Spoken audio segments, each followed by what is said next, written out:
Hey everyone, in this particular video I'll be showing you what to do when you're trying to open an app and it just immediately closes and it will not allow you to get into the app. As you can see here with the Xfinity app that I am using, it would do something like this where you click on it and in a short second it immediately closes. Now what I tried to do is to clear the cache and it still was not working. So I know that that was not the solution. So what I found to be the solution is to simply uninstall and reinstall the app.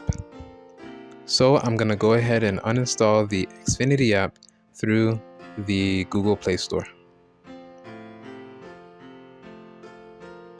All right, it is uninstalled. Now all I have to do is just click install and wait for it to reinstall. I will go ahead and skip to the end so that you don't have to wait with me for the installation. All right, now that it is done, all we have to do is click open and see if it works. Awesome, it works. All I have to do is log back in and the app is running the way that it should be. That is it for this video, and that's all that you have to do. Stay happy.